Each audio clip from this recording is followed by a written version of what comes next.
We learned on last week's edition of Monday Night Raw that Braun Strowman would finally get his match with Baron Corbin at December's TLC pay-per-view, where he can get some much needed revenge for screwing him out of the Universal Championship at the Crown Jewel pay-per-view. But his revenge on Raw's acting general manager might be delayed due to the fact that Strowman has been taken off WWE television with an injury. Now, this wasn't due to the vicious attack from Corbin, Bobby Lashley and Drew McIntyre on Raw, but it has been reported that Strowman has bone spurs in his elbow that will need surgery.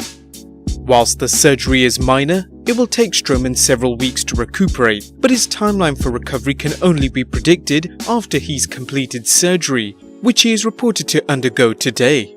With 2018's TLC pay-per-view just 3 weeks away, there has been some concern backstage as to whether Strowman will recover in time for this match.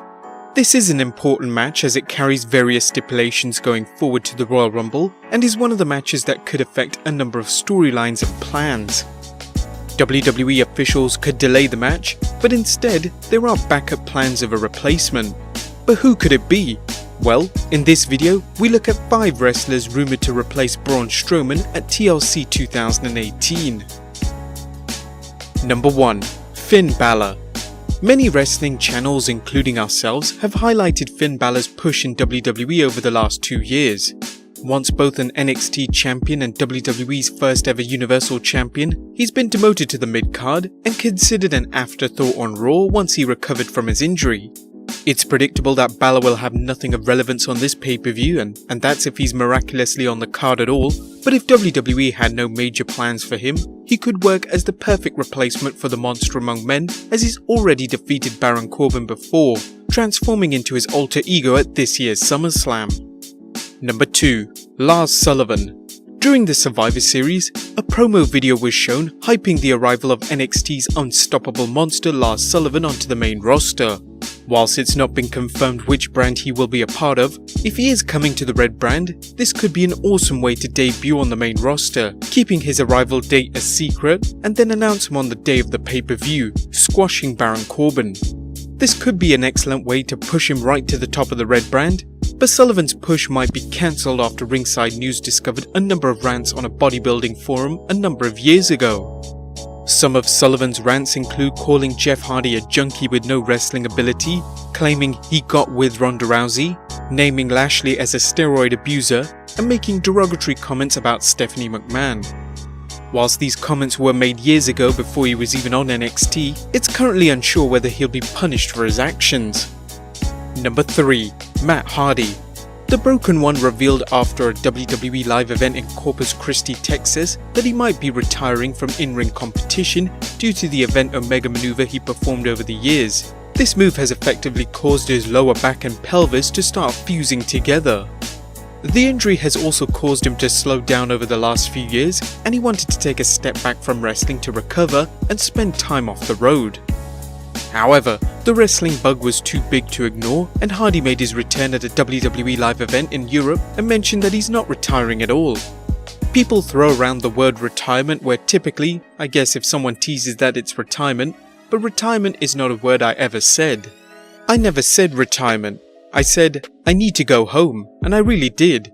After being there for a year and a half and I worked on a full-time schedule the whole time I was there, and obviously I'm not a spring chicken anymore, but doing this 26 years in October, so I needed to go home. I needed to address some of the issues I was having with my lower back and my hips. If I can bounce back from those issues and get back in the ring and be physical, that's great. And if I can't, well, we'll do whatever we need to do on air to figure out something entertaining for Matt Hardy.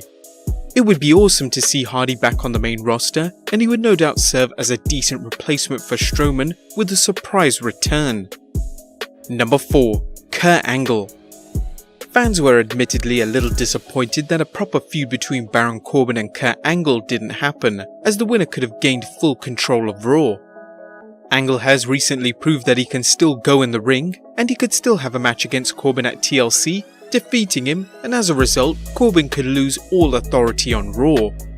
And number 5. Bray Wyatt. We haven't seen Bray Wyatt on WWE television since he and Matt Hardy were defeated for the Raw Tag Team Championships by the B Team in mid-August. But after Matt learned of his injury and wanted to take a break from wrestling, it left his partner in limbo. which allowed Wyatt to take some time off as well. However, the Eater of the Worlds would make a shocking unannounced return at WWE Starrcade show on Saturday night and defeated Baron Corbin in an unaired no DQ match. Some believe that Bray Wyatt has specifically returned to replace Braun Strowman at TLC. Dave Meltzer of the Wrestling Observer recently mentioned, "I don't know if that means he's going to be back at TV on Monday or not, but perhaps that means they may do an angle on Monday if Strowman can't wrestle and Bray Wyatt comes back and wrestles Baron Corbin in San Jose. Maybe, who knows, but maybe Wyatt will be back on Monday, yeah." What do you guys think? Who should replace Braun Strowman at the TLC pay-per-view? Let us know in the comments down below, subscribe if you haven't already, and I'll see you next time with some more wrestling content.